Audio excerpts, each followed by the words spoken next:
Una fotografía central relacionada al deporte y vemos entonces cómo Portugal levanta por primera vez la Copa de Europa. Y tiene que ver esto también con la realidad que viven los colombianos que pudieron recibir a venezolanos que iban en busca de medicinas y alimentos a ese país sudamericano. Esas son las noticias que tiene Prensa Libre en su portada, pero tenemos que ver qué es lo que sucede en su interior. Vamos entonces inmediatamente a ver otras noticias a esta hora de la mañana.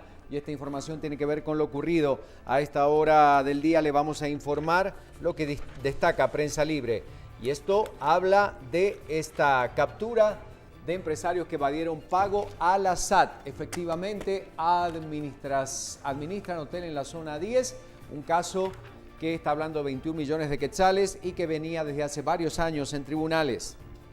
Seguimos recorriendo Prensa Libre, nos encontramos con otra noticia. Ataque provoca paro de autobuses. La Policía Nacional Civil prometió a pilotos que brindaría la seguridad por extorsiones. Sin embargo, este piloto que fue atacado fue llevado a un hospital privado y es que agentes de la Policía Nacional Civil están custodiando en esta fotografía justamente en el kilómetro 16.5 de la ruta interamericana el bus de transportes Orellana, que era justamente el que conducía Juan José Orozco. Una noticia más antes de seguir con el tema. Hallan a 4 hombres muertos. Cadáveres tenían señales de tortura. Autoridades investigan a los crímenes registrados en Suchitepeques, Retaluleu, entre otras cosas. Prensa Libre presentó.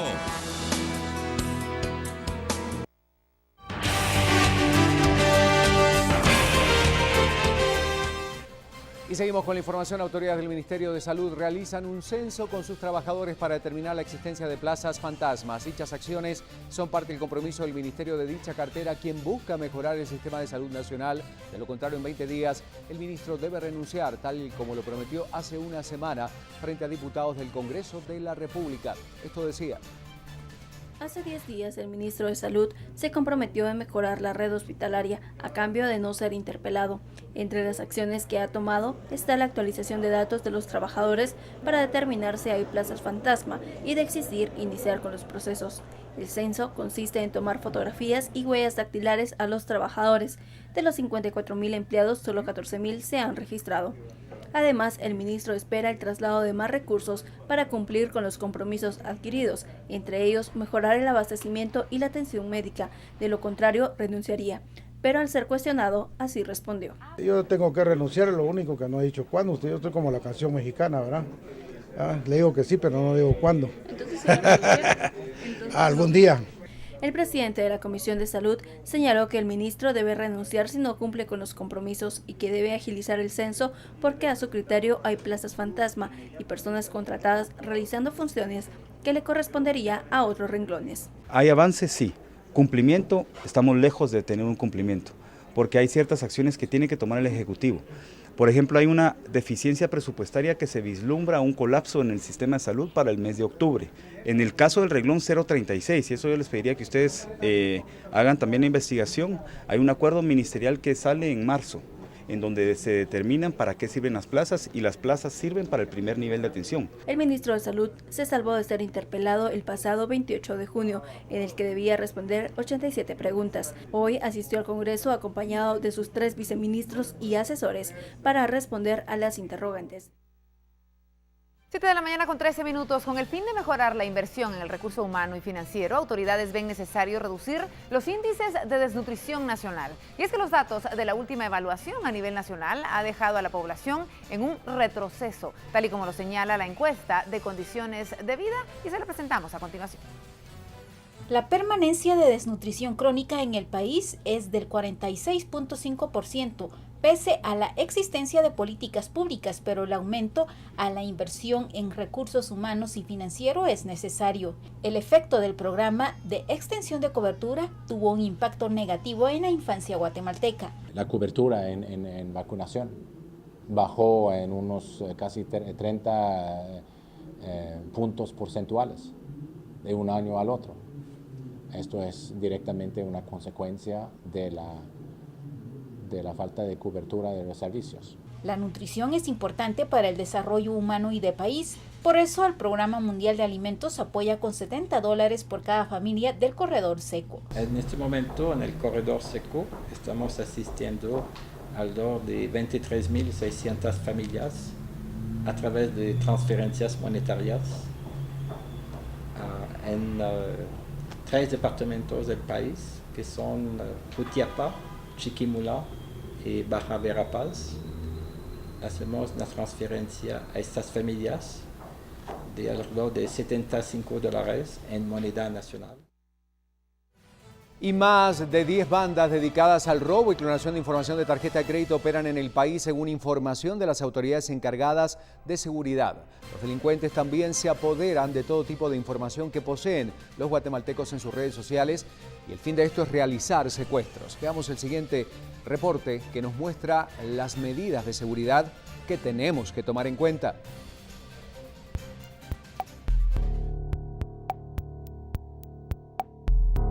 Las bandas criminales han incrementado sus actividades delincuenciales en los últimos años y ahora las redes sociales han sido una de sus mejores herramientas para cometer hechos en contra de la población. Las autoridades de la Policía Nacional Civil y el Ministerio Público han determinado que las bandas del crimen organizado ingresan a las redes sociales para poder investigar a algunas víctimas que ellos consideran podrían generarles dinero producto de extorsiones y secuestros. Todo esto se basa en que las personas en sus perfiles en las redes sociales suben toda la información de sus vidas privadas, que así la hacen pública y se convierten en la mejor información de las bandas de secuestradores y extorsionadores que afectan a la sociedad. Y es que el mapa de investigación de las fuerzas de seguridad informan que las bandas roban todo tipo de información de estas cuentas que se encuentran en Facebook. El reporte que maneja la Policía Nacional Civil afirma que este tipo de hechos fuera de la ley están tipificados como el delito de cibercrimen, entre los que cabe la utilización del robo de información de los cibernautas. A ellos se agregan que las bandas criminales roban todo el sistema electrónico de las tarjetas de crédito y de débito, ya que las bandas criminales están clonando todo tipo de tarjeta. De acuerdo a las investigaciones a las que hemos tenido acceso en las clonaciones de las tarjetas, los delincuentes las utilizan en la compra de grandes cantidades por medio de las páginas de internet. La Policía Nacional Civil tiene una estrecha coordinación y comunicación con diferentes agrupaciones empresariales. También destaca una articulación con el sistema bancario, agencias que han requerido el auxilio de la Policía Nacional Civil, y en su momento también la Policía Nacional Civil ha requerido información con ellos por los cánones legales correspondientes. Velasco afirmó que las bandas están realizando secuestros express siempre utilizando las redes sociales y muchas veces los delincuentes por el lapso de un mes investigan todo tipo de movimientos de sus víctimas. Y es que muchas veces los usuarios de las redes sociales comentan toda su vida en las páginas de internet. A los padres de familia en el tema de ese mundo virtual, por favor, debemos de tener un estricto control con nuestros hijos para saber qué es lo que están utilizando en las redes sociales, cómo lo están utilizando y poder prevenirlos del mal uso que hacen criminales en este mundo virtual. Dentro de las investigaciones que maneja el Comando Antisecuestros de la Policía Nacional Civil, resalta que las bandas criminales reciben cursos especializados en redes sociales para estar a la vanguardia de la tecnología y así poder realizar todo tipo de hechos delincuenciales. Estos grupos han utilizado para cometer violaciones y luego grabar pornografía, que muchas veces los delincuentes la usan como trofeos con las bandas rivales. En Guatemala operan por lo menos 7 bandas nuevas de secuestradores, que muchas veces son jóvenes que realizan los secuestros en contra de sus propias amistades, como es el caso de lo ocurrido en Escuintla, departamento que ocupa el primer lugar de secuestros. En la mayoría de veces en contra de jóvenes empresarios. Las pandillas están utilizando la tecnología para poder exigir las extorsiones y los pilotos fuera de cámara han explicado que los pandilleros se comunican con sus víctimas donde por medio de chat les solicitan el dinero producto de las extorsiones. El Departamento Antimaras y el Comando Antisecuestro de la Policía Nacional Civil afirman que los jóvenes son los más vulnerables en ser secuestrados porque aceptan a cualquier persona que les envíen solicitud de amistad para así presumir de un número elevado de seguidores.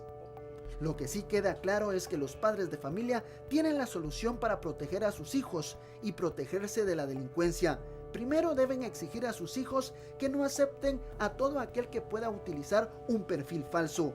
Segundo, no entregar su tarjeta de crédito o débito en cualquier local o centro comercial o restaurante. Tercero, denunciar todo tipo de amenaza que reciban por medio de llamadas y mensajes en las mismas redes sociales. Muchas veces la solución para enfrentar este tipo de delincuencia está en preservar sus actos privados y no estarlo haciendo público en las redes sociales.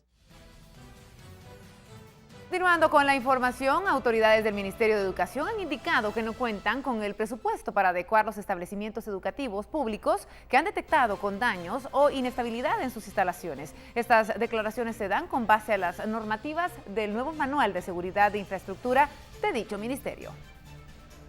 El ministro de Educación, Óscar Hugo López, como una de sus primeras gestiones, incorporó una mesa técnica para elaborar un nuevo manual de seguridad y adecuaciones de la infraestructura de los establecimientos educativos. El ministerio ya contaba con un manual, el cual contenía las medidas de seguridad de infraestructura y áreas deportivas juntas, por lo que la idea del ministro era crear un manual para cada una de las áreas. Los ejercicios de análisis por ambas mesas técnicas, una para el manual de infraestructura y otra para el manual de seguridad de áreas deportivas, fueron intensificadas luego del incidente del Liceo Javier, donde murió el alumno Alexander Aldana. Esta semana fue presentado el manual de seguridad y adecuación de infraestructura. Hoy por hoy nos encontramos con una diversidad de escuelas que no llenan los requerimientos mínimos para que los niños se sientan cómodos. Dentro del aula debe haber mobiliario adecuado para que los alumnos puedan sentirse cómodos, sentados de una manera correcta que no afecte la posición de su columna vertebral. El Ministerio de Educación tiene el registro de 1.700 escuelas en el país que tienen daños en su infraestructura y el ministerio no cuenta con un presupuesto para realizar las remodelaciones.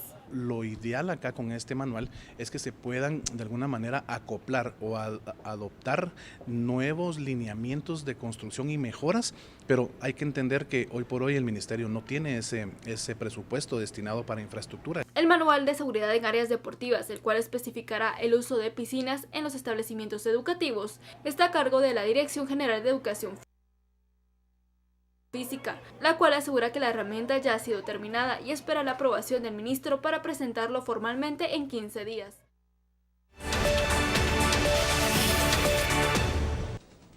Hay reportes de un derrumbe en el kilómetro 24.5 de la ruta al Pacífico y esto, como usted podrá imaginar, está provocando estragos en cuanto al de tránsito en esa área. Si estas complicaciones vehiculares ya se están reportando, dicen entonces que el derrumbe se lanza en el kilómetro 24.5 de Ruta al Pacífico en el sentido norte, pero debido a esto ambas vías han sido clausuradas.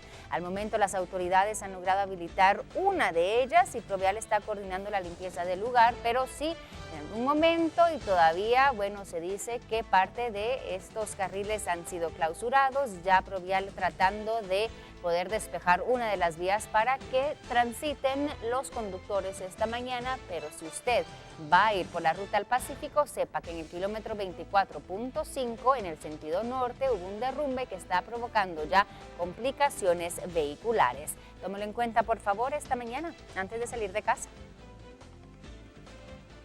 Seguimos con más.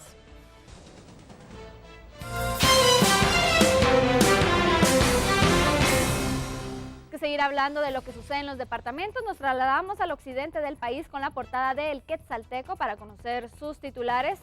Capturan a exnovio de reina asesinada. Crimen apuntaría a un problema pasional. Luis